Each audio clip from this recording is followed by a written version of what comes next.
Hello, আমি কৌশিক। আপনারা শুনছেন এসকে স্টোরিজ।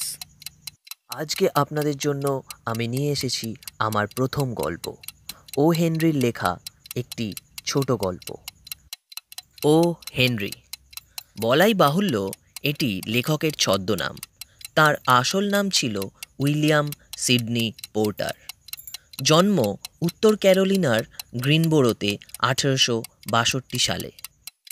ও হেনরির প্রথম গল্পের বই ক্যাবেজ অ্যান্ড কিংস প্রকাশিত হয় 1904-এ। 2 বছর পরে 1906-এ প্রকাশিত হল দ্য 4 মিলিয়ন। 1907-এ প্রকাশিত হল দ্য ট্রিমড ল্যাম্প। 1 বছর পরেই প্রকাশিত হল the voice of the city. জনপ্রিয়তার উত্তাল ঢেউ দ্য 4 মিলিয়নকেও ছাড়িয়ে গেল। এছাড়াও তিনি আরও কিছু গল্পগ্রন্থ রচনা করেছিলেন। 1910 সালে ও হেনরির কলম চিরদিনের মতো স্তব্ধ হয়ে গেল। আজকের গল্পটি আমরা নিয়েছি তুলি কলম থেকে প্রকাশিত ও হেনরি গল্প সমগ্র প্রথম খণ্ড থেকে। শুরু হচ্ছে ও হেনরির লেখা আজকের গল্প the caliph, cupid and the clock অবলম্বনে খলিফা, কামদেব ও একটি ঘড়ি। ভ্যালেলুনা নির্বাচন কেন্দ্রের প্রিন্স মাইকেল পার্কের ভিতরে তার প্রিয় বেঞ্চিটাতে বসেছিল। সেপ্টেম্বর মাসের ঠান্ডা হাওয়া স্বাস্থ্যপ্রদ দুর্লভ টনিকের মতোই তাকে প্রাণবন্ত করে তুলেছে। বেঞ্চিগুলো প্রায় খালিই ছিল, কারণ পার্কে যারা নিয়মিত ভ্রমণকারী তাদের রক্ত স্বভাবতই ঠান্ডা। তাই প্রথম হেমন্তের শুকনো বাতাসের আভাস পেয়েই তারা তড়িঘড়ি বাড়ির পথে পা বাড়িয়েছে। চতুষ্কোণ পার্কটার পূর্ব দিকের সারি সারি বাড়ির ছাদগুলি জ্যোৎস্নায় ফটফট করছে। ফোয়ারাটার চারপাশে ছোট ছোট ছেলেমেয়েরা কলহাস্যে খেলা করছে। গাছের ছায়ায় নানা রকমের জীবজন্তু মানুষের চোখের সামনেই পরস্পরকে ডাকাডাকি করছে। পাশের রাস্তায় কি যেন একটা হাত বাঁশি বাজিয়েই চলেছে। ছোট পার্কটার চারদিকে রাস্তার গাড়িগুলো ছুটে বেড়াচ্ছে, আর ট্রেনগুলো বাঘ সিংহের মতো গর্জন করতে করতে পার্কে ঢুকবার রাস্তাটা খুঁজে বেড়াচ্ছে। আর গাছগাছালির উপর দিয়ে জল করছে সেকেলে সরকারি বাড়িটার চূড়ায় বসানো একটা আলোকিত বড় ঘড়ির মস্ত বড় গোল ঝকঝকে মুখটা। প্রিন্স মাইকেলের জুতো জোড়ার এতই জীর্ণদশা হয়েছে যে সে দুটো মুচির হাতের মেরামতের বাইরে চলে গেছে। যারা পুরনো পোশাকপত্র কেনে তারাও তার জামা কাপড়ের দিকে ফিরেও তাকাবে না, দরদাম করা তো দূরের কথা। তার মুখের 2 সপ্তাহে গজানো দাড়ি গোঁফের ধূসর বাদামি লাল ও সবুজ হলুদে মেশানো নানা রঙের বাহার দেখে মনে হয় কোনো গীতবহুল হাসির নাটকের জন্য নানা জনে নানাভাবে তার রূপসজ্জায় অংশগ্রহণ করেছে। যে টুপিটা সে মাথায় দিয়েছে সেটার অবস্থা এতই শোচনীয় যে সেটা কেনার মতো সচ্ছল মানুষ পৃথিবীতে দ্বিতীয়টি খুঁজে পাওয়া যাবে না। প্রিন্স মাইকেল তার প্রিয় বেঞ্চিটাতে বসে হেসে উঠল। কে জানে কেন তার হঠাৎই মনে পড়ল যে সে ইচ্ছে করলেই সম্মুখের ওই আলোকোজ্জ্বল বড় বড় বাড়িগুলোর যে কোনোটাই কিনে ফেলার মতো টাকা তার আছে। সোনার গয়নাপত্র, গাড়ি ঘোড়া, ধনরত্ন, দামি শিল্প বস্তু, বিষয় সম্পত্তি, জমিজমা সব কিছু ব্যাপারেই সে এই গর্বোদ্ধত ম্যানহাটন শহরের যে কোনো ধনপতির সঙ্গে টেক্কা দিতে পারে। যে কোনো রাজা মহারাজার সঙ্গে একই টেবিলে বসে খানা খেতে পারে। সামাজিক মর্যাদা সম্পন্ন জগৎ, শিল্পের জগৎ, বাছা বাছা গুণীজনের বন্ধুত্ব, খোসামদি, নকল ও নবিশ, সুন্দরীদের স্তুতি, সেরা মানুষদের সম্মান, জ্ঞানী গুণীজনের প্রশংসা, শ্রদ্ধা, নির্ভরতা, সুখ, খ্যাতি, জগৎ, মৌচাকের খোপে খোপে জীবনের সব মধু সঞ্চিত হয়ে আছে ভ্যালেলুনা নির্বাচন কেন্দ্রের প্রিন্স মাইকেলের জন্য। আর সে যখন ইচ্ছা সেই সব কিছু ভোগ করতে পারে। কিন্তু সে বেছে নিয়েছে শতচ্ছিন্ন পোশাকে পার্কের এই ময়লা বেঞ্চিটাতেই বসে কাটাবে। কারণ জীবন গাছের ফল সে চেখে দেখেছে, তার স্বাদ বড়ই তেতো লেগেছে বলে একসময় সে স্বর্গোদ্যান থেকে বেরিয়ে এসে জগতের এই অতি সাধারণ কোলাহল মুখর জীবনের খুব কাছাকাছি চলে এসেছে একটু বৈচিত্র্যের স্বাদ পাওয়ার আশায়। এই রকম সব চিন্তাভাবনা স্বপ্নের মতো প্রিন্স মাইকেলের মনের মধ্যে ভেসে এসেছিল বলেই সে তার বহুরূপী দাঁড়ি গোফের আড়ালে ঈষৎ মুচকি হাসিটি হেসেছিল।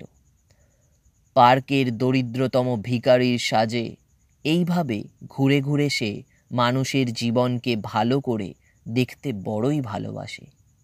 তার ধন সম্পদ, তার পদমর্যাদা এবং জীবনের সব মধু তাকে যে সুখ দিয়েছে তার চাইতে অনেক বেশি সুখের সন্ধান সে পেয়েছে সর্বজন সুখবাদের মধ্যে। ব্যক্তিগতভাবে মানুষের দুঃখমোচন করা, যেসব যোগ্য মানুষের সাহায্য ও আশ্রয় দরকার তাদের সাহায্য করা, দুর্ভাগা সব মানুষদের অপ্রত্যাশিত ও বিহ্বলকারী অথচ সুবিবেচিত উপঢৌকন দিয়ে তাদের চমকে দেওয়া, এই সব কাজেই সে পায় সবচাইতে বেশি সান্ত্বনা ও সন্তুষ্টি। উঁচু গম্বুজের উপর বসানো বড় ঘড়িটার উজ্জ্বল মুখের দিকে তাকিয়ে থাকতে থাকতে প্রিন্স মাইকেলের সর্বজন সুখবাদী হাসিটিতে যেন ঈষৎ ঘৃণার ছায়া পড়ল। প্রিন্সের সব চিন্তা ভাবনাতেই একটা বাড়াবাড়ি থাকে। গোটা জগৎটাই যে এক স্বেচ্ছাচারী মহাকালের পদানত, এই ভাবনাটা মাথায় এলেই সে মাথাটাকে ঝাঁকি দেয়। সভয়ে ও দ্রুত পদক্ষেপে মানুষের এই আসা যাওয়াটা একটা ঘড়ির দুটো ছোট ছোট ধাতব হাতের ইঙ্গিতে নিয়ন্ত্রিত হচ্ছে, এ কথা ভাবলেই তার মনটা দুঃখে ভরে ওঠে। এক সময়ে সান্ধ্য পোশাকে সজ্জিত একটি যুবক এসে প্রিন্সের বেঞ্চির পরের তৃতীয় বেঞ্চিটাতে বসে পড়ল। আধা ঘন্টা ধরে স্নায়বিক উত্তেজনার বশে সে অতি দ্রুত চুরুট টানতে লাগল। তারপর গাছপালার উপর দিয়ে তার চোখ পড়ল আলোকিত ঘড়িটার উপর। সঙ্গে সঙ্গে সে বেশ চঞ্চল হয়ে উঠল। দুঃখের সঙ্গে প্রিন্স বুঝতে পারল যেভাবেই হোক ঘড়িটার চলন্ত কাঁটা দুটোর ধীর গতির সঙ্গে তার এই চাঞ্চল্যের একটা যোগ আছে। মহামান্য যুবকটি উঠে দাঁড়াল, অপর যুবকটির বেঞ্চির দিকে এগিয়ে গেল, বলল, আপনাকে ডেকে কথা বলছি বলে ক্ষমা করবেন, কিন্তু আমি বুঝতে পারছি যে আপনার মনটা বড় চঞ্চল হয়ে উঠেছে। তাই প্রথমেই আপনাকে জানাতে চাই যে আমার নাম প্রিন্স মাইকেল। ভালেলুনা নির্বাচন কেন্দ্রের রাজ সিংহাসনের আমি ভাবী উত্তরাধিকারী।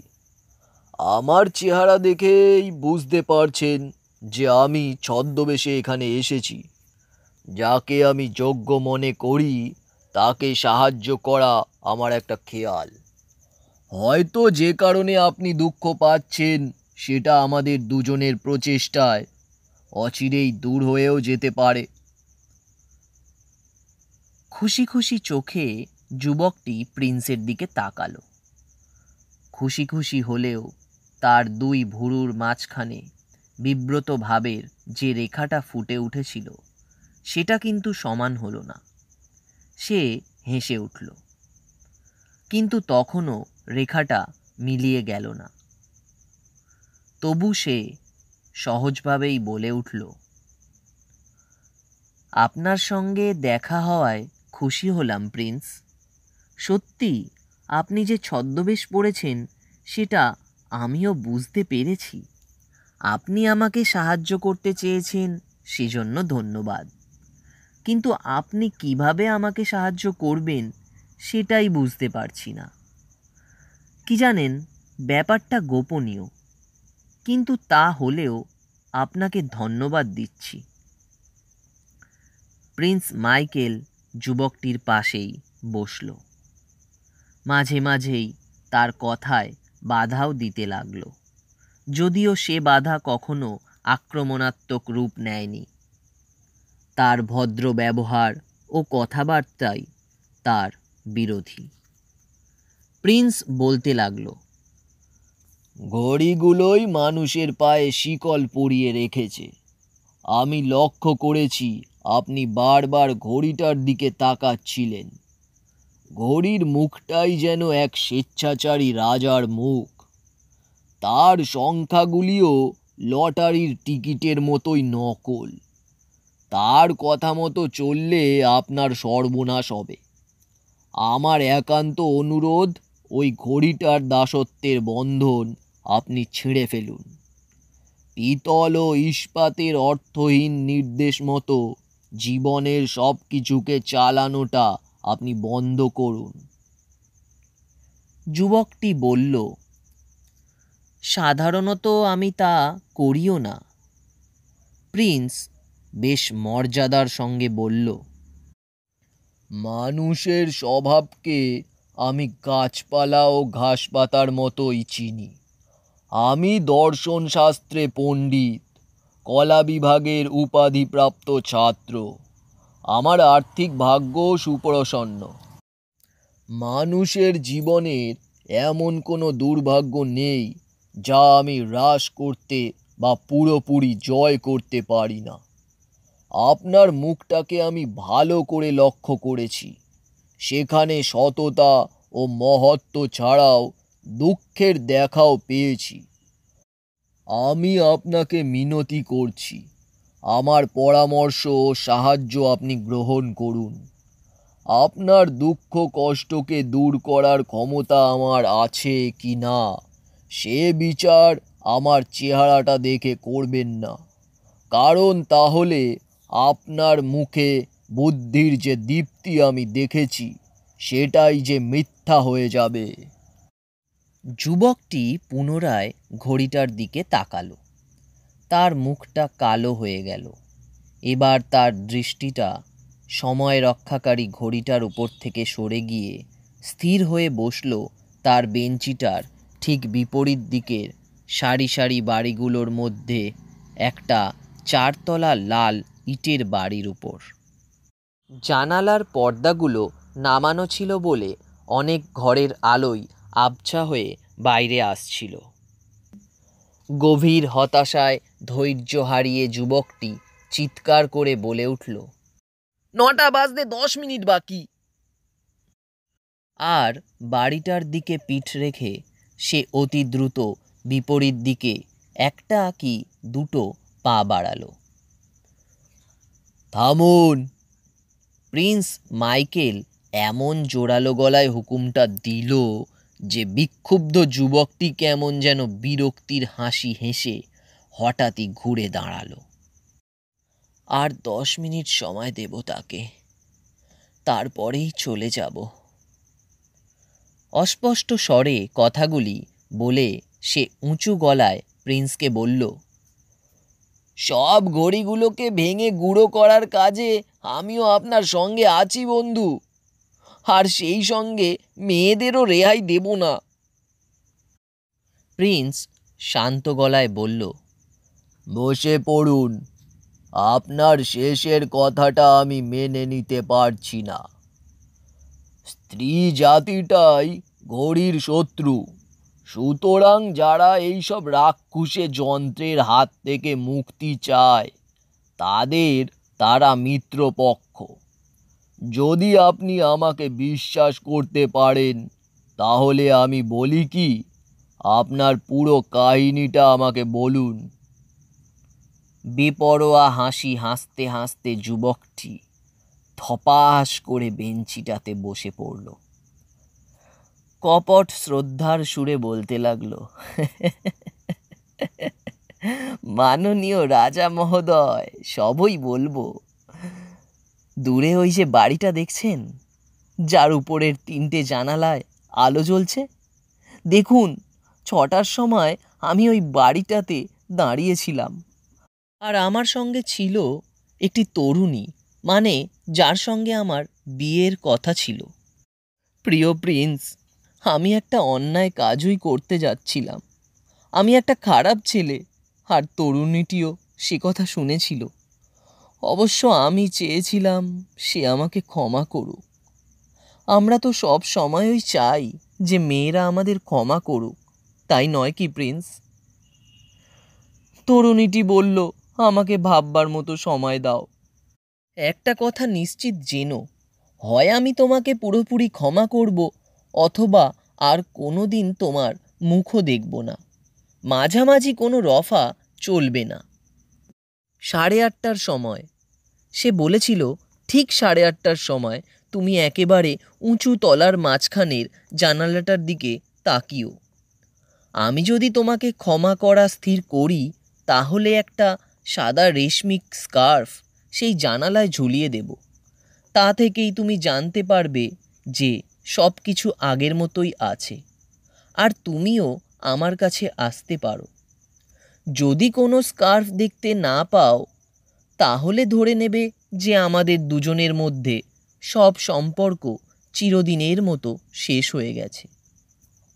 সেই জন্যেই, যুবকটি তিক্ততার সঙ্গে তার কথা শেষ করে বলল, সেই জন্যেই আমি ওই ঘড়িটার দিকে তাকাচ্ছিলাম। সংকেত দেখাবার সময়টা 23 মিনিট আগে শেষ হয়ে গেছে। তারপরেও আমাকে কিছুটা চঞ্চল হতে দেখে আপনি কি খুবই অবাক হয়েছেন, ছেঁড়া পোশাক ও বহুরূপী গোঁফদাড়িওয়ালা প্রিন্স মহাশয়? সহজ সরল গলায় প্রিন্স মাইকেল বলল, আপনাকে আবার বলছি যে নারীরা ঘড়ির চিরশত্রু। ঘড়ি অভিশাপ, নারীরা আশীর্বাদ। সংকেত এখনো দেখা দিতে পারে। একান্ত হতাশায় যুবকটি চেঁচিয়ে বলে উঠল, আপনার রাজত্বের দোহাই, কোনো দিন তা ঘটবে না। অবশ্য মারিয়ানকে আপনি চেনেন না, সে সব সময় সঠিক সময় মেনে চলে। প্রথমে তার সেই গুণটাই আমাকে আকৃষ্ট করেছিল। নাকের বদলে আমি নড়ুন পেয়েছি। 8:31 আমার বোঝা উচিত ছিল যে আমার হাঁসটিকে রান্না করা হয়ে গেছে। আজ রাত 11:45 সময় আমি জ্যাক মিলবার্নকে নিয়ে পশ্চিমে চলে যাব। শুভরাত্রি। কি যেন? প্রিন্স। প্রিন্স মাইকেল রহস্যময় হাসি হেসে তার কোটের আস্তিনটা চেপে ধরল।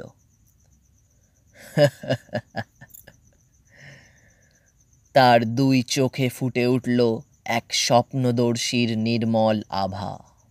গম্ভীর গলায় বলল, ঘড়িটা 9টা বাজা অবধি অপেক্ষা করুন। সাধারণ মানুষের চাইতে অনেক বেশি অর্থ, প্রতিপত্তি ও জ্ঞান আমার আছে, কিন্তু ঘড়িটা বেজে উঠলেই আমি ভয় পাই। ততক্ষণ পর্যন্ত আপনি আমার পাশে দাঁড়িয়ে থাকুন। এই মেয়েটি আপনারই হবে।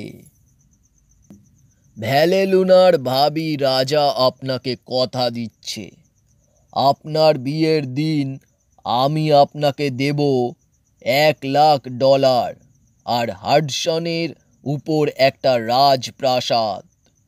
কিন্তু সে প্রাসাদে কোনো ঘড়ি রাখা চলবে না। ওই ঘড়িগুলোই আমাদের বোকামির পরিমাপ করে আর আমাদের সুখকে ছোট করে দেয়। আপনি এতে রাজি আছেন? যুবকটি সানন্দে বলে উঠল, নিশ্চয়ই, ঘড়িগুলো তো অপদার্থ, ওগুলো তো কেবল টিকটিক করে, ঢং ঢং করে বাজে, আর ডিনারে দেরি করিয়ে দেয়। সে আবারও গম্বুজের উপরকার ঘড়িটার দিকে তাকালো। দুটো কাঁটা 9টা বাজতে 3 মিনিটে দাঁড়িয়ে আছে। প্রিন্স মাইকেল বলল, আমার একটু ঘুমিয়ে নেওয়া দরকার, সারাটা দিন বড়ই খাটুনি গেছে। সে এমনভাবে বেঞ্চিটার উপর টান টান হয়ে শুয়ে পড়ল যেন এভাবে সে আগেও ঘুমিয়েছে। ঘুম ঘুম চোখে প্রিন্স বলল, আবহাওয়া ভালো থাকলে যে কোনো সন্ধ্যায় আমাকে এই পার্কেই পাবেন। বিয়ের দিনটা স্থির হলেই আমার কাছে চলে আসবেন, আমি আপনাকে চেকটা দিয়ে দেব। যুবকটি তার কথাকে গুরুত্ব দিয়েই বলল, ধন্যবাদ ইয়োর হাইনেস। হাডসনের তীরবর্তী ওই রাজপ্রাসাদটা আমার দরকার হবে বলে মনে হয় না, কিন্তু তবু আপনার প্রস্তাবটি আমার ভালো লেগেছে। প্রিন্স মাইকেল গভীর ঘুমে ডুবে গেল। তার ছেঁড়া টুপিটা বেঞ্চি থেকে মাটিতে গড়িয়ে পড়ে গেল। যুবক সেটা তুলে তার নোংরা মুখের উপর রেখে দিল, আর একটা এলিয়ে পড়া হাতকে আরও আরামদায়ক জায়গায় তুলে দিল। নোংরা জামাটাকে প্রিন্সের বুকের উপর টেনে দিতে দিতে বলল, আহা বেচারি। গম্বুজের ঘড়িটাতে ঢং ঢং করে 9টা বাজল। যুবকটি আরও একটা দীর্ঘ নিঃশ্বাস ফেলল।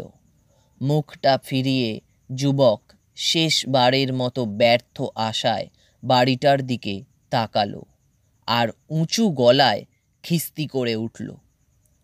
উপরের মাঝখানের জানালাটা থেকে আবছা আঁধারে ক্ষমা ও আনন্দের প্রতীক হয়ে একটি আশ্চর্য সুন্দর বরফ সাদা কাপড়ের টুকরো যেন ফুলের মতো দুলতে লাগল। পার্কের আলো ছায়াতে দোলা লাগা রেশমি স্কার্ফের আনন্দের হাতছানি সম্পর্কে সম্পূর্ণ অজ্ঞ একটি গোলগাল আয়েসি স্বভাবের ভদ্রলোক বাড়ি ফেরার পথে সেখানে এসে হাজির হলো। যুবকটি তাকে শুধালো, দয়া করে বলবেন কি মহাশয়, এখন কটা বাজে? ভদ্রলোক নিজের ঘড়ি বের করে বললেন, 8টা বেজে 29.5 মহাশয়। তারপর অভ্যাসবশতই গম্বুজের মাথার উপরকার ঘড়িটার দিকে তাকিয়ে ভদ্রলোক চেঁচিয়ে বলে উঠল, হাই জর্জ, ওই ঘড়িটা দেখছি আধ ঘন্টা এগিয়ে চলছে। 10 বছরের মধ্যে এই প্রথম ঘড়িটার এই বেহাল অবস্থা দেখছি। আমার ঘড়িটা কিন্তু কখনো 1 সেকেন্ডও। কিন্তু ভদ্রলোক কি হাওয়ার সঙ্গে কথা বলছেন? মুখ ফিরিয়েই তিনি দেখলেন তার শ্রোতার কালো ছায়াটা দ্রুত ছুটে চলেছে 3টে আলোকিত জানালাওয়ালা বড় বাড়িটার দিকে। পরদিন সকালে 2টি পুলিশ তাদের বিটের পথে সেখানে এসে হাজির হলো। পার্কটা জনশূন্য, কেবল বিধ্বস্ত চেহারার একটা লোক বেঞ্চির উপর এলিয়ে পড়ে ঘুমোচ্ছে। তার দিকে ভালো করে তাকিয়ে একটি পুলিশ বলল, আরে, এ তো ডোপি মাইক, প্রতি রাতেই এখানে আসে। 20 বছর ধরে পার্কটাই তো তার ঘর বাড়ি। মনে হচ্ছে লোকটার শেষের দিনটা ঘনিয়ে এসেছে। অপর পুলিশটি উবু হয়ে দেখতে পেল ঘুমন্ত লোকটির হাতের মুঠোয় দলা পাকানো একটা কাগজ। সে বলে উঠল, আরে, যেভাবেই হোক একটা $50 বিল ও নেশা করেই উড়িয়েছে। কিসের নেশা যে ও করে সেটা যদি জানতে পারতাম। আর তারপরেই ঠুক ঠুক ঠুক ভ্যালেলুনা নির্বাচন কেন্দ্রের প্রিন্স মাইকেলের জুতোর গোড়ালি বাস্তবের কঠিন মাটিতে ঘষ্টে ঘষ্টে এগিয়ে চলল। শেষ হলো আজকের গল্প, খলিফা, কামদেব ও একটি ঘড়ি। পুরো গল্পটাই আপনাদের কাছে পাঠ করে শোনালাম আমি, কৌশিক। গল্পটি মন দিয়ে শুনলে আপনারা এই গল্পের মধ্যে থাকা ছোট্ট মজাটি ধরতে পারবেন। আশা করি গল্পটা আপনাদের ভালো লেগেছে। যদি ভালো লেগে থাকে তাহলে চ্যানেলটা অবশ্যই সাবস্ক্রাইব করে দেবেন। তাহলে আজকের মতো এখানেই শেষ করা যাক। শুভরাত্রি, ভালো থাকবেন।